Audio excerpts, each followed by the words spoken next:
کی بات ہے، عیسائی بھی ہیں، یہودی بھی ہیں، سب ہیں اس کے اندر جو ویری ریلیجیس ہے، بہت زیادہ مذہبی ہیں.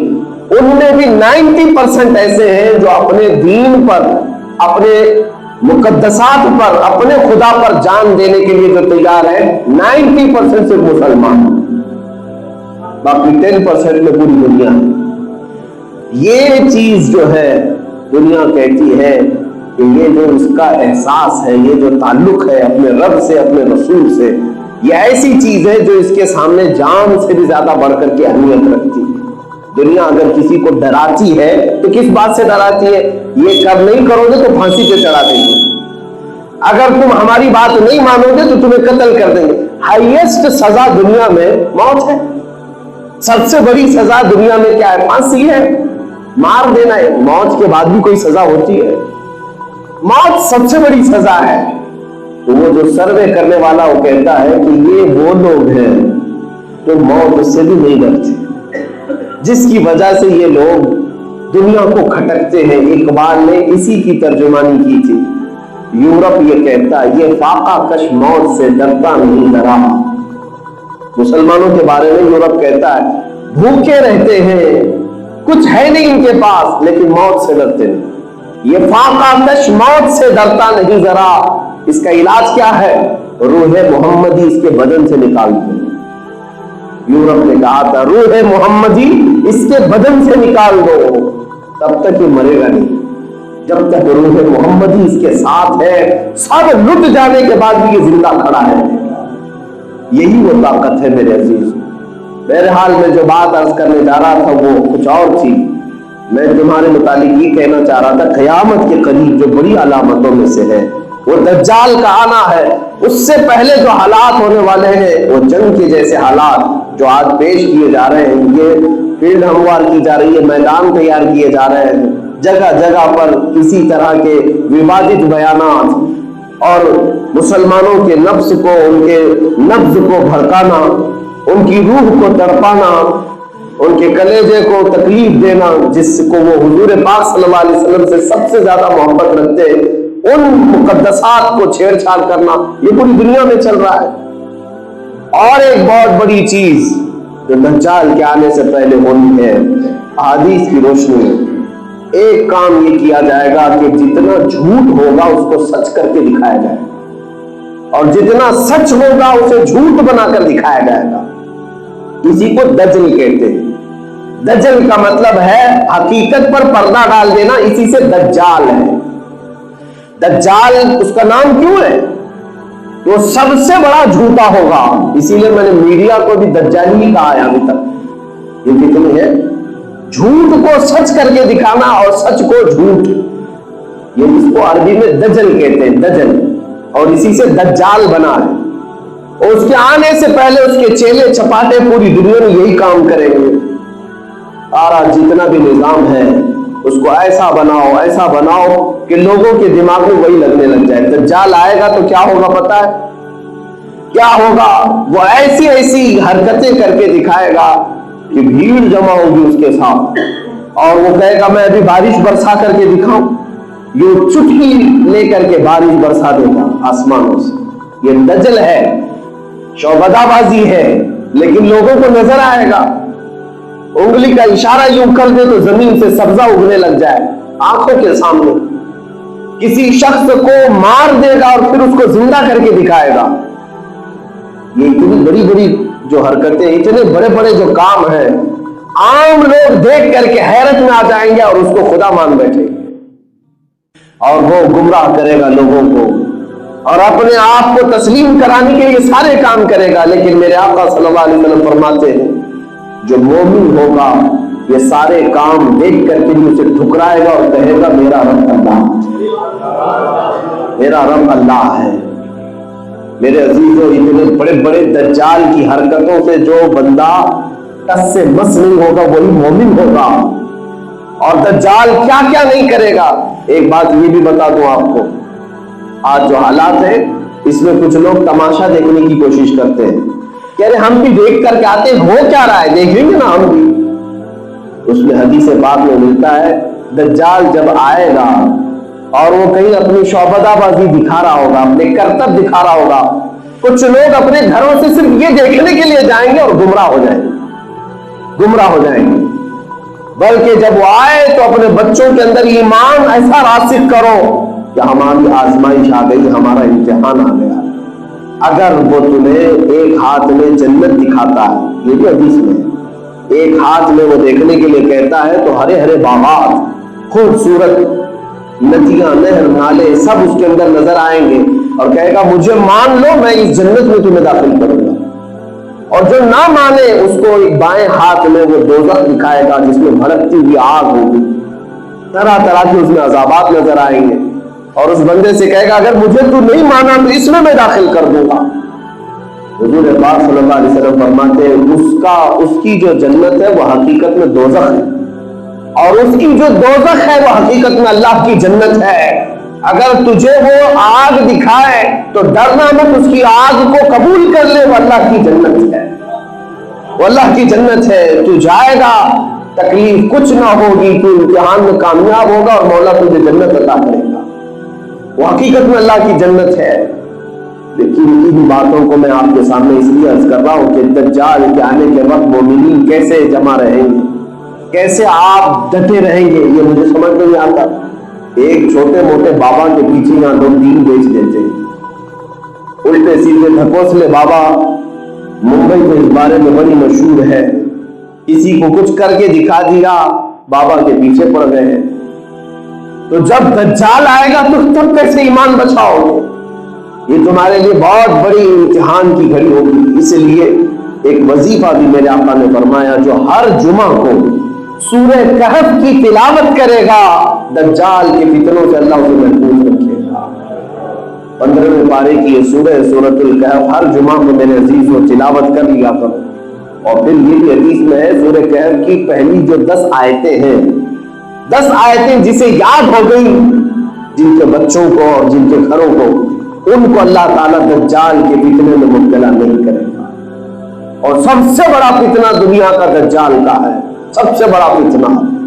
اور میں جو بات آج عرض کر رہا ہوں اس کی وجہ یہی ہے کہ اس دجال کے آنے سے پہلے جو یہ ماحول بنا ہے، یہ سب اس بات کی طرف اشارہ کر رہا ہے کہ بہت وقت قریب آ چکا، وقت بہت قریب آ چکا. یہاں ظلم کو انصاف کا نام دیا جاتا ہے اور انصاف کو ظلم کا نام. تو یہ دجل ہے یا نہیں؟ یہ دجل ہے یا نہیں؟ مظلوموں کو ظالم بنا کر کے پیش کریں گے اور ظالموں کو مظلوم بنا کر پیش کریں گے. یہ دجل ہے یا نہیں؟ یہ جھوٹ، حقیقت پر پردہ ڈالنا. آپ نہیں دیکھ رہے؟ ارے اپنے حقوق کا مطالبہ کرنے کے لیے آپ باہر نکل جاؤ، ابھی کل سے تمہارے ساتھ ٹیگ لگ جائے گا، یہ آتنکوادی ہے، یہ دہشت گرد ہے، ٹیررسٹ ہے. ارے آندولن تو پہلے بھی ہوتے تھے نا، پروٹیسٹ تو پہلے بھی ہوتے تھے، لیکن اب جو بھی میدان میں جائے گا مسلمان پروٹیسٹ کر رہا ہے تو آتنکوادی، یہ ٹیررسٹ ہے. یہ میری آنکھوں دیکھی بات میں عرض کر رہا ہوں. ہمارے پاس سے یہ ساری چیزیں چھین لی گئی ہیں. میڈیا اسی کام کے لیے بیٹھا ہی ہے کہ تمہیں یہ ٹیگ لگا کر کے چھوڑ دے کہ یہ آتنکی ہیں، دہشت گرد ہیں، پتھر باز ہیں. یہ تو ہمیں پتا ہے کہ کون پتھر لاتا ہے، کون پتھر مارتا ہے، سب پتا ہے. لیکن ایک طرفہ جو یہ باتیں آج ہو رہی ہیں، اسی کو دجل کہا گیا ہے. دجل حقیقت پر پردہ ڈال دینا. جھوٹ کو اتنا بیان کرو کہ لوگوں کو سچ لگنے لگ جائے. آج پورے ہندوستان بھر کا جو ماحول خراب نظر آ رہا ہے، لوگ یہ سمجھتے ہوں گے کہ آپسی ووادت بیانات سے یہ خراب ہو گیا. ادھر سے مولوی لوگ بول رہے ہیں، ادھر سے پنڈت لوگ بول رہے ہیں، اسی لیے خراب ہو گیا. بلکہ میں کہتا ہوں سب سے زیادہ اس میں رول جس نے ادا کیا ہے وہ میڈیا نے ادا کیا. سب سے زیادہ. اگر یہ چند چینل بند ہو جائیں تو پورا ہندوستان سکون کی سانس لے گا. سارے لوگ سکون سے بیٹھیں گے. نہ ہندوؤں کو پڑی ہے ان معاملات کی، نہ مسلمانوں کو پڑی ہے.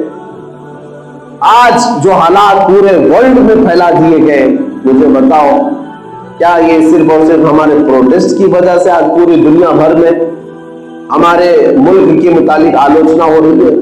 نہیں، یہ سارا کا سارا نظام میڈیا نے خراب کیا ہے، جس کو چوتھا ستمبھ کہا جاتا ہے. یہ تو ابھی دم بننے کے بھی قابل نہیں ہے. یہ آج جس طرح سے ان لوگوں نے حرکتیں کر رکھی ہیں، ایک طرفہ مسلمانوں کے متعلق زہر بھرنا. میں نے تاریخ پڑھی ہے، آج سے 100 سال پہلے ہٹلر کے زمانے میں جینوسائیڈ جس کو کہتے ہیں، نسل کشی، یعنی کسی ایک قوم کو پورا کا پورا ختم کرنے کے لیے جو پلان بنائے جاتے ہیں، وہ 10 سٹیپ پر کام کرتے ہیں لوگ، اور اس میں وہ ساری حرکتیں ہٹلر کے زمانے میں بھی ہوتی رہی. پہلے اس نے یہودیوں کے متعلق ہیٹریٹ بہت زیادہ پھیلایا، بہت زیادہ، جگہ جگہ یہودیوں کے متعلق نفرت نفرت نفرت، یہاں تک کہ عام راستے سے گزرنے والا بھی اس کا شکار ہو گیا. آج یہی حرکتیں ہو رہی ہیں. اتنا بولو کہ ہمارا جو ہندوستان میں رہنے والا سادہ نوجوان ہندو کیوں نہ ہو، وہ دیکھ کر کے ڈرنے لگ جائے، ارے یہ مسلمان ہے. اسی کے بارے میں تو صبح سے سن رہا تھا، کل بھی سن رہا تھا. یہ لوگ مارتے ہیں، یہ لوگ قتل کرتے ہیں، یہ لوگ آتنکی ہوتے ہیں، دہشت گرد ہوتے ہیں. بتاؤ ہماری اس امیج کو سب سے زیادہ کس نے خراب کیا؟ یہ صرف اور صرف میڈیا کا رول ہے. لوگ کیوں نہیں سمجھتے؟ آج ان گستاخوں کے خلاف تو ہم کھڑے ہیں، لیکن میں کہتا ہوں ان کی گستاخی کو پروموٹ کرنے والے سب سے زیادہ یہ دجالی میڈیا ہے. کہ اگر آج ہم نہیں سمجھے تو یہ سب کو سب ایسے نفرت میں، ایسے زہر میں گھول کر کے چلے جائیں گے. ان کا کیا ہونا ہے؟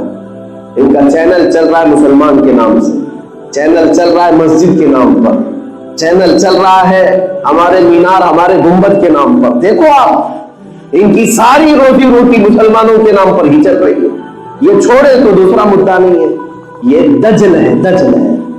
مجھے یہ بات سمجھ میں نہیں آتی، جو حکومت سب کا ساتھ، سب کا وکاس کی بات کرتی ہو، یا ڈپارٹمنٹ امن کی بحالی کے لیے ہمیں مشورے دینے آتی ہے کہ مولانا امن قائم رکھو، فساد نہ ہونے پائے، فتنہ نہ ہونے پائے، تو کیا ان کو یہ ساری باتیں نظر نہیں آ رہی ہے؟ میڈیا میں بیٹھے ہوئے لوگ اتنا زہر کیوں پھیلاتے ہیں؟ آپ نے کبھی محسوس کیا کہ انہوں نے چینل میں اپنے وہ بھی چیزیں چلائی، میں ایکس مسلم کیوں بنا؟ ایک پورا شو چلایا جا رہا ہے.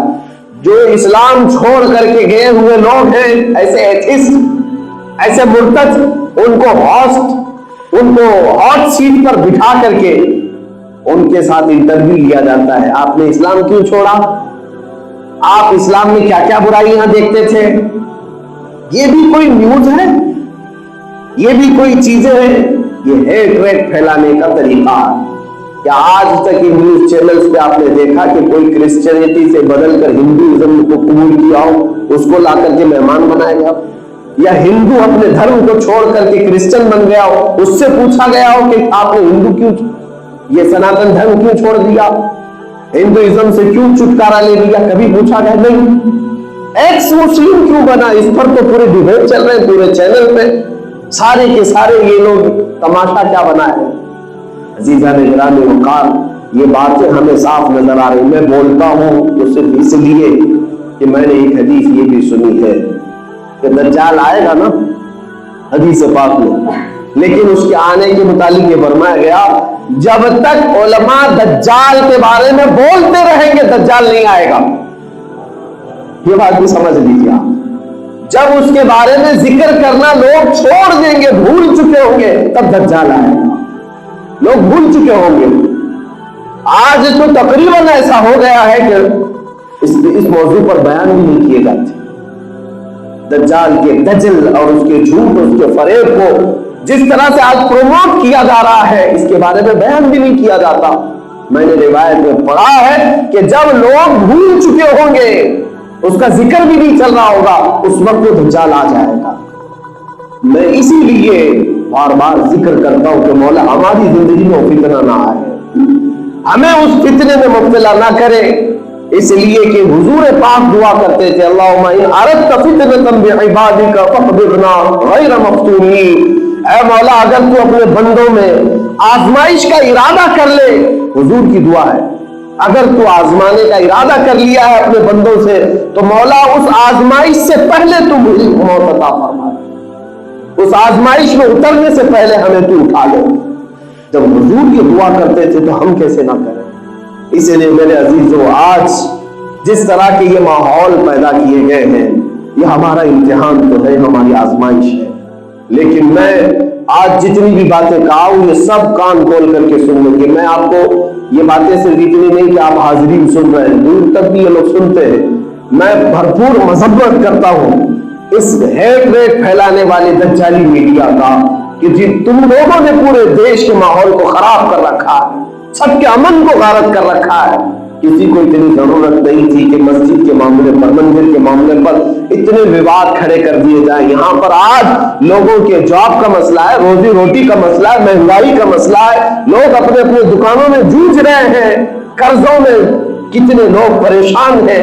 ان کے مداوا کرنے والا کوئی نہیں، ان کے متعلق پوچھنے والا کوئی نہیں۔ آج حقیقت یہ ہے کہ ہماری جی ڈی پی کا حال کیا ہے، ارتھ ویوستھا کا حال کیا ہے، اکنامی کیا سے کیا ہو رہی ہے، پورا انٹرنیشنل ہماری امیج کیا بن رہی، اس سے کوئی غرض نہیں، لیکن یہ ہے کہ یہ چند ظالم ہمیں لڑا کر کے دیش کے ماحول میں آگ لگا کر یہ باہر بیٹھے دیکھتے رہے کہ کیسے لڑ رہے ہیں، کیسے لڑ رہے ہیں، پتھر بازی عام لوگ کرتے رہے اور یہ وہاں بیٹھ کر کے دیکھتے رہے۔ یہ تمام حالات میں تمام دیش واسیوں سے بھی کہوں گا کہ آج سمجھ جاؤ یہ ہمارا وطن عزیز ہے جس کو ہمارے پرکھوں نے اپنے خون سے سینچا۔ تمہیں پتا بھی ہے کہ اس دیش کے لیے کتنی قربانیاں ہوئی ہیں، سبوں کی ہوئی ہیں، سبوں کی قربانیاں۔ 1 لاکھ سے زیادہ لوگ قتل ہو چکے ہیں، 1.5 لاکھ کے قریب آزاد کرانے کے لیے اس بھارت کو کتنی جانیں گئی ہیں۔ 30,000 علماء کو درختوں سے لٹکایا گیا تھا، کشمیر سے لے کر دلی تک ہر درخت پر ایک عالم کی لاش بھی نظر آتی تھی۔ یہ ساری قربانیاں ہمیں پتہ ہے، ہم نے تاریخ دیکھی ہے اس دیش کے لیے، اور وہ بھی 1-2 سال کے آندولن پہ نہیں یہ بھارت ہمارا آزاد ہوا۔ 1857 سے لے کر 1947 تقریباً 90 سال کا عرصہ گزر جاتا ہے۔ 90 سال کے سنگھرش کے بعد، اسٹرگل کرنے کے بعد جب یہ بھارت ہمیں اس طرح کی کیفیت کے ساتھ آج ملا ہے تو یہ ظالم دوبارہ اس کو اسی کیفیت میں مبتلا کرنے کی کوشش کر رہے ہیں۔ اس لیے میں آج یہ درد کے ساتھ عرض کرتا ہوں کہ ہمارے پرکھوں اور ہمارے آبا و اجداد کو جو مشقتیں اٹھانی تھی وہ اٹھا کر گئے، تو کیا یہی لڑنے مرنے کے لیے، ایک دوسرے کو کاٹنے کے لیے، کیا اسی خون کے بازار کو گرم کرنے کے لیے؟ اگر کسی کو اپنے اس وطن سے پیار ہے تو یہ اس طرح کی حرکتیں ہونے سے لوگوں کو روکے گا۔ میں حکومت وقت سے بھی کہتا ہوں، ڈپارٹمنٹ سے بھی کہتا ہوں، اگر آپ سیریس ہیں اس میٹر پر تو یہ زہریلا ماحول بنانے والوں کو روک دیا جائے۔ ہم جو بات عرض کرتے ہیں، اگر کچھ لوگوں کو، ظاہر سی بات ہے میڈیا میں آپ جا کر کے دیکھو ان کے ہاں کٹر لوگ کون ہیں، بھڑکاؤ لوگ کون ہیں، مولانا لوگ ہیں، صرف مولانا ہے، اس میں میرا نام کثرت سے لیا جاتا ہے کہ یہ بھڑکاؤ مولانا ہے، بھڑکاؤ مولانا ہے۔ باقی تم حضور کی شان میں گندی گالیاں دو، وہ بھڑکاؤ نہیں ہے، وہ حقیقت بول رہے ہیں ان کے حساب سے، معاذ اللہ۔ ان کے ہاں فریڈم آف ایکسپریشن ہے، حضور کو گالیاں دو، قرآن کو گالیاں دو، اللہ کو گالیاں دو، اسلام کو گالیاں دو، یہ سب فریڈم ہے۔ اور ہم ڈیفنس میں کچھ بات کریں تو یہ بھڑکاؤ، یہی تو دجالی نظام ہے، یہی تو مظلوم کو تم ظالم بنا کر پیش کر رہے ہو اور ظالموں کو حق کی آواز اٹھانے والا کہہ رہے ہو جو ظالم ہے۔ ایک بات میں آپ کو بتاؤں، اتنے زمانے میں میری تقریر سننے والے لوگ بھی موجود ہیں، ہمارے پاس بھی اسٹڈی ہے، ہم بھی کئی دھرم اور کئی ادیان، کئی ریلیجین کو پڑھے ہوئے ہیں، ہم نے کبھی وہ تعلیم اٹھا کر کے آج تک رکھی نہیں کہ تاریخ میں فلاں جگہ یہ ہے، رام نے سیتا کے ساتھ کتنی عمر میں شادی کی، کرشنا نے، یہ لکشمن نے کتنی عمر میں اپنی شادیاں کی ہیں۔ یہ سب تاریخ ہم بھی پڑھے ہوئے ہیں، ہم بھی پڑھے ہوئے ہیں۔ ہر ایک کا اپنا فیتھ ہے، ہر ایک کا اپنے دھرم سے لگاؤ ہے، تو کیا ہم ان تمام چیزوں کو ڈیسک پر لے کر کے بیٹھے ہوئے؟ میرے پاس تاریخ ہے، عیسائیوں کے 1-2 نہیں، میں 10 تمہارے سامنے پیش کر کے رکھوں۔